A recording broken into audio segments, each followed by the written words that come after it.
फूलमती माँ सरस्वती विद्या मंदिर inter college Madhavganj Hardoi की ऑनलाइन क्लासेस में स्वागत है। मैं बायोलॉजी अध्यापक अखिलेश कुमार आपका इस वीडियो में स्वागत करता हूं। तो जी हाँ, कक्षा 12 के विद्यार्थियों 12th के स्टूडेंट जो बायोलॉजी स्ट्रीम से हैं वो इस वीडियो के माध्यम से पढ़ सकते हैं। तो पहले अभी आपने निषेचन के बारे में पढ़ा था कि निषेचन होते हैं तो उसमें नर और मादा युग्मकों का संलयन होता है। उसके पश्चात कह सकते हैं भ्रूणपोष और भ्रूण का विकास होने की प्रक्रिया स्टार्ट होती है और फिर दोहरा निषेचन होता है। तो प्रिय विद्यार्थियों, अभी तक आपने दोहरे निषेचन के विषय में पढ़ा था कि जिसे नवासिन ने स्पष्ट किया था।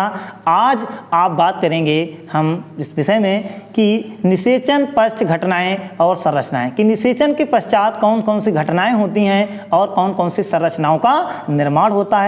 तो प्रिय कक्षा 12 के विद्यार्थियों, आज पुनः मैं आपके साथ एक नए टॉपिक के साथ में उपस्थित हूं। तो जी हाँ, हम पुनः इसके विषय में बात करना शुरू करते हैं। जो मुख्य बिंदु है निषेचन पश्च घटनाएं एवं संरचनाएं।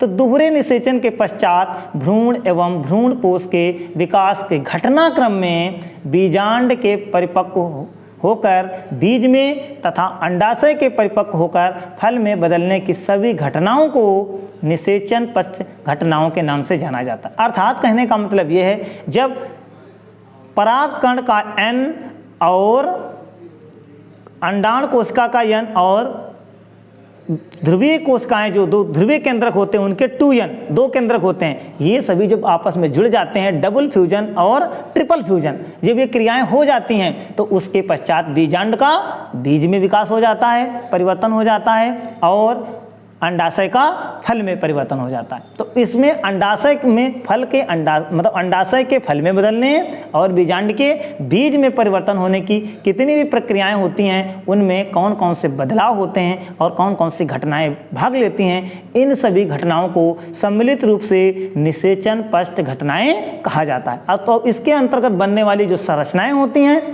उन्हें निषेचन पश्च संरचनाएं कहा जाता है। आइए अब हम एक एक के विषय में बात करते हैं। पहले भ्रूणपोष के विषय में बात करते हैं और उसके बाद में फिर हम बात करते हैं भ्रूण के विषय में।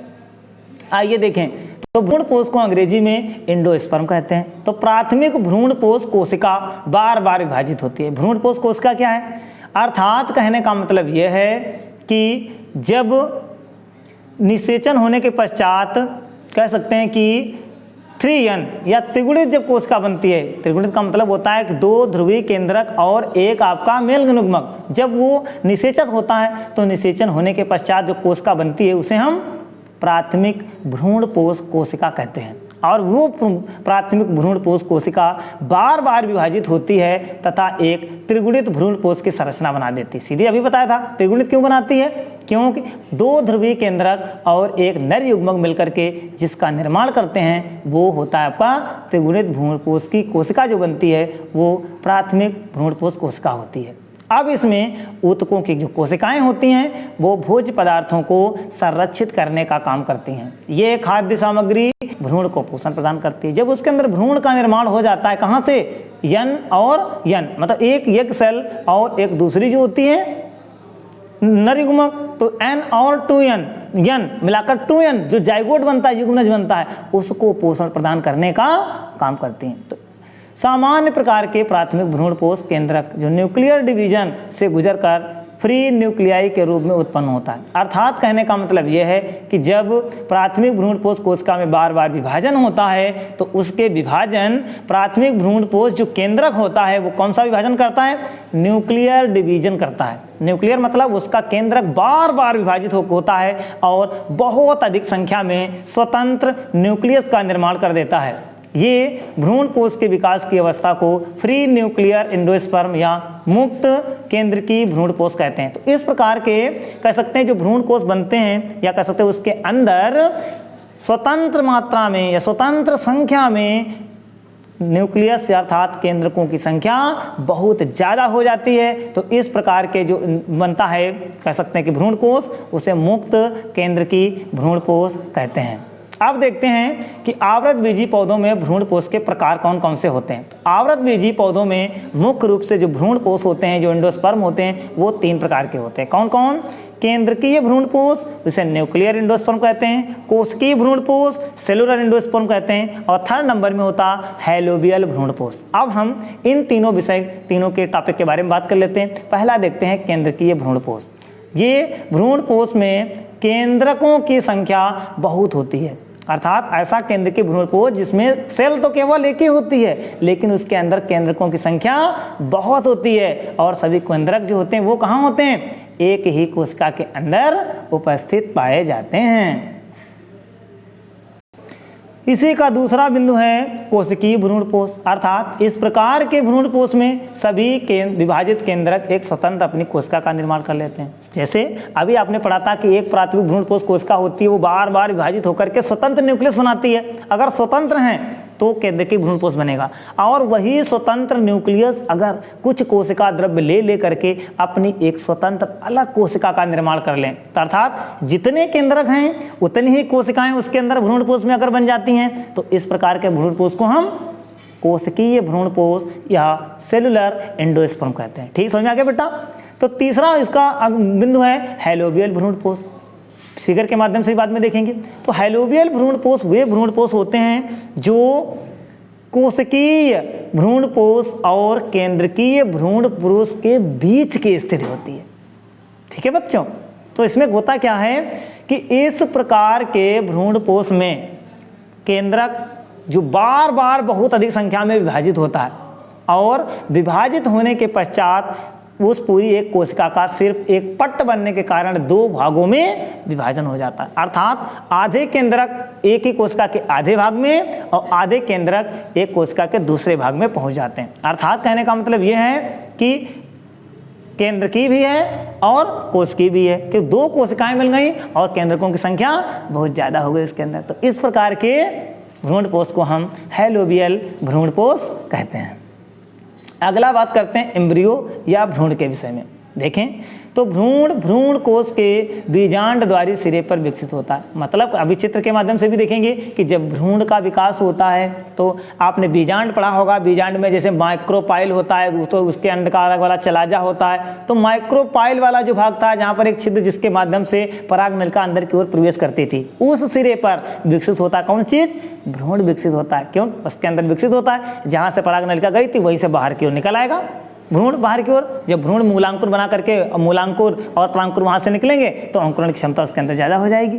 क्यों? और बाकी तरफ तो एंट्रोगेमेंट होते हैं, अध्यावरण होते हैं, उन्हें वो चीर नहीं सकता है। इसके साथ ही साथ पानी और कह सकते हैं नमी की अवस्था होती है, टेम्परेचर की अवस्था होती है। तो माइक्रोपाइल की सहायता से ही जहाँ से माइक्रोपाइल जाती थी, माइक्रोपाइल का जो पोर है, छिद्र है, उसी माध्यम से वहाँ पर अंदर आवश्यक जो रिक्वायरमेंट होती है उसकी भी मात्रा वहाँ अंदर पहुँच जाती है। तो अब पढ़ते हैं इसके बारे में, देखते हैं कि भ्रूण कोश के बीजांड द्वारी सिरे पर विकसित होता है। सीधी सी बात आपको बता चुके, बीजांड के जहाँ पर माइक्रोपाइल का छिद्र होता है वहाँ पर एम्ब्रियो का डेवलपमेंट होता है। यहीं पर युग्मनज जाइगोट स्थित होता है। जाइगोट का मतलब यन और यन मिलकर के 2n बना देते हैं, वो बन जाता है आपका जाइगोट। और युग्मनज के बारे में आप पढ़ चुके हैं कि एक नर युग्मक और दूसरा एग सेल या अंड कोश का मिलकर के युग्मनज का निर्माण करते हैं। जब भ्रूणपोष विकसित हो जाता है तब युग्मनज का विभाजन प्रारंभ हो जाता है। जैसे जब भ्रूणपोष की प्रक्रिया अभी जो तीनों पढ़ चुके हैं उसमें से जो कोई बनना होगा उसका जब विभाजन लगभग पूर्ण रूप से हो जाता है उसका विकास, तब जाकर के युग्मनज के विभाजन की प्रक्रिया शुरू होती है, जिसमें भ्रूण को उपयुक्त पोषण प्रदान होता है। आप देखें तो भ्रूणपोष का मुख्य रूप से काम क्या होता है कि भ्रूण के डेवलपमेंट के समय उसको जितने पोषण की आवश्यकता होती है वो सभी पोषण भ्रूणपोष ही प्रदान करता है। फिर देखते हैं इसी में भ्रूण उद्भव की प्रारंभिक अवस्था एक बीजपत्री व द्विबीजपत्री में समान रूप से होती है। मतलब जब भ्रूण चाहे एक बीजपत्री हो द्विबीजपत्री हो, अब मतलब आवृतबीजी पौधों में दो भाग बांटे गए, एक बीजपत्री और दो बीजपत्री। और जब भ्रूण जब बन जाता है स्टार्टिंग में, तो स्टार्टिंग में जो बना हुआ भ्रूण होता है उसमें एक बीजपत्री को अंग्रेजी में मोनोकॉटिलेडोनस और द्विबीजपत्री को डाइकॉटिलेडोनस कहते हैं। तो इनमें जो प्रारंभिक डेवलपमेंट की क्रियाएं होती हैं वो बिल्कुल एक समान आती हैं, अर्थात उसमें कोई अंतर नहीं होता है। लेकिन जैसे ही कोशिकाओं की संख्या बढ़ती चली जाती है तो इनमें काफ़ी अंतर प्रारंभ हो जाता है। अर्थात द्विबीजपत्री की संरचना में दो बीजपत्र बन जाते हैं, जबकि एक बीजपत्री जो होती है वो लगभग गोलाकार होती है, कह सकते हैं कि, और एक ही समूह में एक बिल्कुल कह सकते हैं कि जैसे केला नहीं होता है, केले का पूरा एक हल्का सा तिरछा इस आकार के रूप में दिखाई देता है। और जबकि द्विबीजपत्री गोलाकार हृदयाकार परिपक्व भ्रूण में वृद्धि करता हुआ बढ़ जाता है। तो एक बीजपत्री भ्रूण में एक भ्रूणी अक्ष तथा द्विबीजपत्री दो बीजपत्र समाहित होते हैं। और एक द्विबीजपत्री अगर जैसे है तो उसमें क्या होता है, एक भ्रूणी अक्ष होता है और दो बीजपत्र समाहित हो जाते हैं। अब हम थोड़ी सी देखें कि कौन कौन से भ्रूण के अंदर विकसित होते हैं, मतलब उस भ्रूण का द्विबीजपत्री में विकास कैसे होता है। तो प्रिय विद्यार्थियों, आप द्विबीजपत्री भ्रूण के विकास की प्रक्रिया देखें। यहाँ पर संलग्न चित्र में आपने अभी देखा है कि यहाँ पर ये आपका क्या बना हुआ है, ये आपका बेटा बना हुआ है, ये जो आपका बना हुआ है यहाँ पर ये बना हुआ है भ्रूण कोष, पूरा यहाँ से लेकर के यहाँ तक अंदर तक। तो ये वाली आपकी एग सेल थी ऊपर, अर्थात बना करके निषेचन होकर के 2n बना दिया। और देखिए यहीं पर ये 3 वाला था प्राथमिक भ्रूण कोष, अर्थात यहाँ पर 2 पोलर निकले और एक मेलिग्रुम बना है, यहाँ पर आपका यहाँ पर बना था। इसके साथ ही साथ यहाँ पर प्रतिव्यासांत कोशिका अर्थात ये एंटीपोडल सेल से धीरे धीरे नष्ट हो जाती थी। तो इस वाले भाग से युग्मनज यहाँ से 2n था, ये 2n वाले को यहाँ पर स्थापित कर दिया गया है। ठीक समझ आ रहा बेटा। अब होता है क्या, इसमें प्रारंभ में कितनी कोशिकाएं थी, एक कोशिका है, लेकिन वो कोशिका कैसी थी, द्विगुणित कोशिका थी। कैसी कोशिका थी बेटा, द्विगुणित, अर्थात हर कोशिका में डिप्लॉइड 2 न्यूक्लियस एक में जुड़े थे। अब इसमें एक लगातार यहाँ पर विभाजन होता है। कौन सा विभाजन हो रहा है, अनुप्रस्थ विभाजन। अगर सीधा सीधा होता है तो अनुलंब विभाजन या अनुदैर्ध्य विभाजन, और अगर इस तरीके से होता है पड़ा पड़ा क्षैतिज होता है तो उसे अनुप्रस्थ विभाजन कहते हैं। तो यहाँ पर एक अनुप्रस्थ विभाजन हुआ, इसमें ऊपर की एक कोशिका बन गई, एक नीचे से, एक इसमें बन जाएगी सस्पेंसर और दूसरी हो जाएगी भ्रूण का निर्माण करने की कोशिका हो जाएगी। अब इसी प्रकार से नीचे की जो कोशिका होती है वो लगातार विभाजन करते हुए, कम से कम अनुप्रस्थ विभाजन करते हुए 8 से लगभग 10 तक 12 तक कोशिकाएं बना लेती है। ठीक क्लियर। और ऊपर वाली जो होती है वो ये सस्पेंसर या निलंबक कोशिकाएं यहाँ पर बन जाती है, बीच वाली जो होती है, और ये आपकी होती है वो भ्रूण का निर्माण करने वाली बनती है जाकर के। इस आधार पर अगले सिरे पर एक गोलाकार कोशिकाओं का बहुत अधिक घसंगन जाल बन जाता है, जिसे गोलाकार भ्रूण कहते हैं। अब लगातार इसके अंदर विभाजन की क्रियाएं होती हैं, जिससे गोलाकार भ्रूण विभाजन करते हुए देखो यहाँ पर नीचे हृदय के आकार की संरचना धारण कर लेता है। ठीक है। इसी तरीके से जब हृदय की ऐसी संरचनाएं बनती हैं, ये लगातार और विभाजन करते हुए संलग्न इस चित्र की भांति पूर्ण रूप से विभाजित हो जाती हैं, जिसमें ऊपर की ओर यहाँ पर मूलांकुर अर्थात इसी से जड़ का निर्माण होता है, नीचे की ओर जहाँ बीजपत्र होते हैं यहाँ से प्रांकुर होता है, जिसे अंग्रेजी में प्लूम्यूल कहते हैं। इससे कह सकते हैं कि शीर्ष भाग का विकास होता है, अर्थात तने का विकास होता है। और ये दो यहाँ पर एक ये दो आपके बीजपत्र होते हैं, जिन्हें अंग्रेजी में कॉटिलेडॉन कहते हैं। ये कॉटिलेडॉन द्विबीजपत्र 2 हैं तो द्विबीजपत्री हो गया, जिनके अंदर संचित भोजन होता है जो भ्रूण को विकसित होने में मदद करने का काम करता है। तो प्रिय विद्यार्थियों, यहाँ पर चित्र के माध्यम से आपने देखा था अभी कि किस प्रकार से निषेचन के पश्चात 2n से भ्रूण अर्थात कह सकते हैं कि इसका निर्माण हो जाता है, एम्ब्रियो का निर्माण हो जाता है। तो हम बात कर रहे थे भ्रूण के विषय में। तो बीजपत्र के स्तर के ऊपर भ्रूणी अक्ष की प्रोटीन एपिकाटीन होती है, एपिकाटील।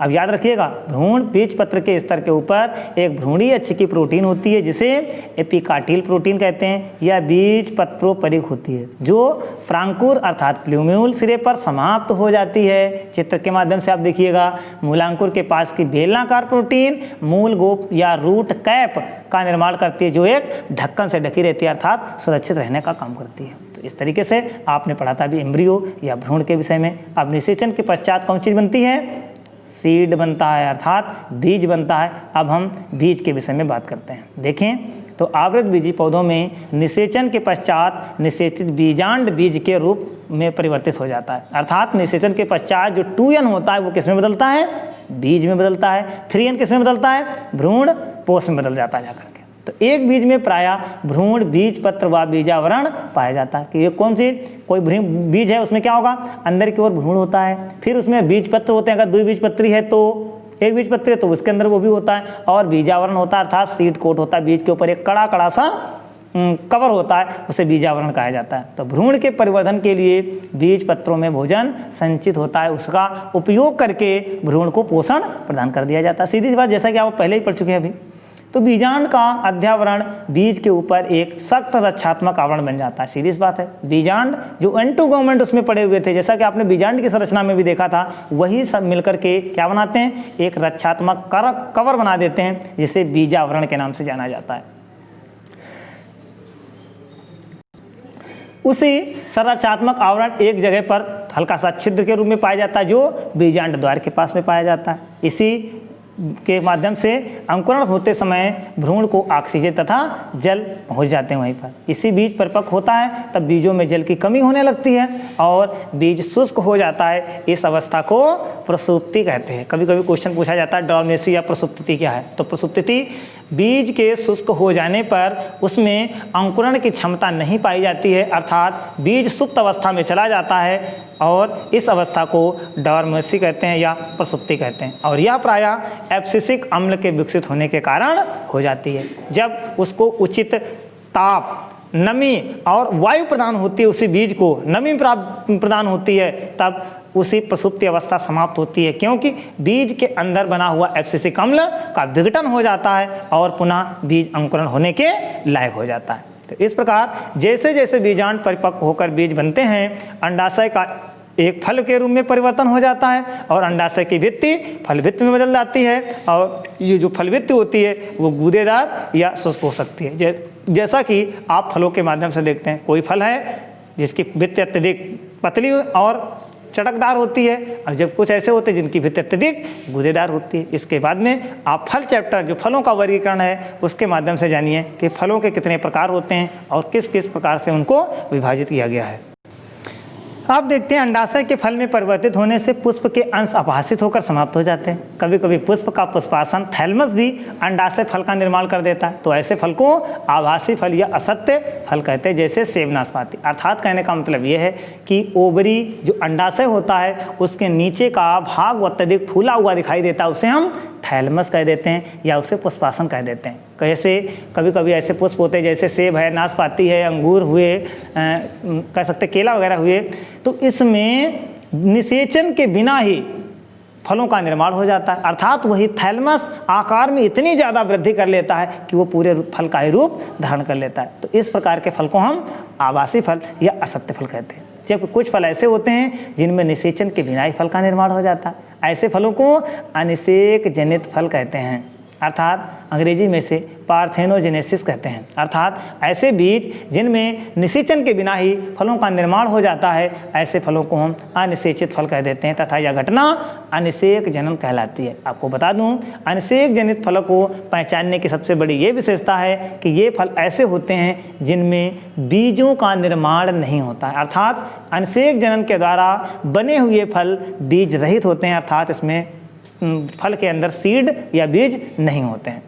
अब है निषेचन के पश्चात पुष्प में होने वाले परिवर्तन। आप देखिएगा, निषेचन के पश्चात आखिर में निषेचन जब होता है, जो पुष्प होता है उसमें कौन कौन से परिवर्तन होते हैं, इनको आप चित्र के माध्यम से भी देख सकते हैं, सरल रूप से समझ भी सकते हैं। हमने यहाँ पर आपको एक पॉइंट के माध्यम से समझा दिया है, आप आसानी से समझ भी सकते हैं। तो देखें, वाय दल पुंज सूख कर गिर जाते हैं। फिर कैलिक्स जो होते हैं, कभी कभी ये स्थायी रूप से फलों में लगे रहते हैं, जिसे वाय दल चिर स्थायी कहलाते हैं या परमानेंट कैलिक्स कहलाते हैं। जैसे टमाटर, मिर्च या बैंगन आदि में देखा होगा, हरे हरे रंग का फल के किनारे पर लगा रहता है। ठीक है, दलपुंज जो रंग बिरंगे होते हैं अथवा सुगंधित होते हैं, वो सूखकर झड़ जाते हैं, गिर जाते हैं, उनका कोई काम नहीं होता है। पुमंग भी सूख कर गिर जाते हैं, अर्थात जो नर जनन अंग होते हैं वो भी निषेचन के पश्चात सूखकर गिर जाते हैं। अगला वर्तिकाग्र सूख जाता है, जो मादा जनन अंग का कह सकते हैं। वर्तिकाग्र और अंडाशय 3 भाग होते हैं, उसमें वर्तिकाग्र सूख जाता है। वर्तिका सूख कर क्या अत्यंत छोटी हो जाती है, कभी कभी ये छोटी होकर के लगी भी रहती है, जैसे गुड़हल वगैरह में, और नहीं तो ये पूर्ण रूप से सूख करके गिर जाती है। अमरूद में भी हल्की सी कभी कभी लगी रहती है फल में।